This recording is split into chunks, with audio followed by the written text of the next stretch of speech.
Joining me now, Senate Energy and Natural Resources Committee member, Louisiana Senator Bill Cassidy. Senator, these higher fuel costs are really a tax on those who can least afford to pay it, right? Trey, I'm in total agreement with you. I wish the Biden administration cared more about the family around their kitchen table struggling to pay bills than they do about their climate change ideology. You can be about lowering carbon, but you first have to be about that family, and they have put that family behind them in terms of their considerations. We should be doing more to lower those fuel costs. All right, you're a smart guy. You're a medical doctor. So help me understand, why have gas prices going up so much and so quickly? What is the answer to that family wondering, why am I paying double? What's the explanation? Hey, Trey, it started the first week that the president took office, in which he canceled the Keystone XL pipeline. It's continued in a variety of ways all the way through last week, when you noted they canceled leases to produce oil and gas in the Gulf of Mexico and in Alaska. They've sent a signal throughout to the market, to the producers, that we are at war with you. Just like Putin's going after Ukraine, they're going after oil and gas. And then they're surprised, lo and behold, we're not producing enough oil and gas. They could do things that would send a signal, yes, we'll start producing oil and gas. They won't do that. They've got a war on oil and gas, and the family at the kitchen table is paying the price. All right, Senator, let me ask you this one, because I've seen reports. So first thing, I'm going to ask you if it's true, and if it is true, I'm going to ask you for the explanation. There are reports that oil and gas companies are reaping higher profits. So in my mind, if my cost is going up, their cost should be going up too, and therefore the profit would not go up.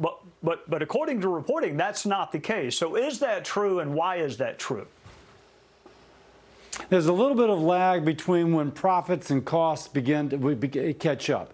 Now, less than a year ago, oil companies on one day had to pay people to take the oil they were producing. They were losing money, they lacked investment, etc.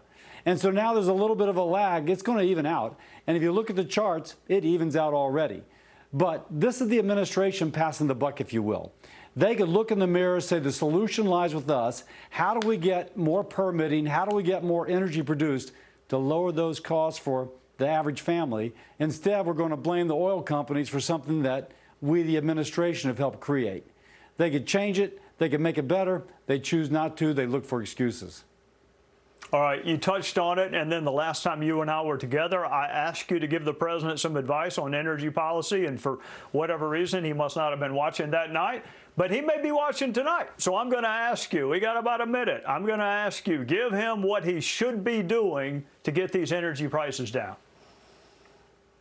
Trey, we need an Operation Warp Speed for energy. And just like in the previous administration, a vaccine was developed in 10 months, which we were told would take 2 to 10 years, and saving lives within 10 months. Similarly, if we align those regulatory agencies, bring them in a room, if you got a problem and this agency has to solve it now, we could align those regulations, we could begin to produce that oil and gas like that. There's a major producer that told me that if they had the permits, within 1 year, there would be oil and gas coming off the coast of Louisiana into the refineries to lower the price at the pump and the fuel cost for the home heating and air conditioning within a year. And you could say, well, that's a year. Yeah, but it sends a signal and prices begin to go down right away. The administration won't do it. They're wedded to their ideology, but we need an Operation Warp Speed. Mr. President, if you're watching, think about the American people first. Put in Operation Warp Speed, lower the price at the pump. So says Dr. Senator Bill Cassidy from the great state of Louisiana. Thank you for joining us on a Sunday night. Look forward to seeing you soon. Hey, Sean Hannity here. Hey, click here to subscribe to Fox News YouTube page and catch our hottest interviews and most compelling analysis. You will not get it anywhere else.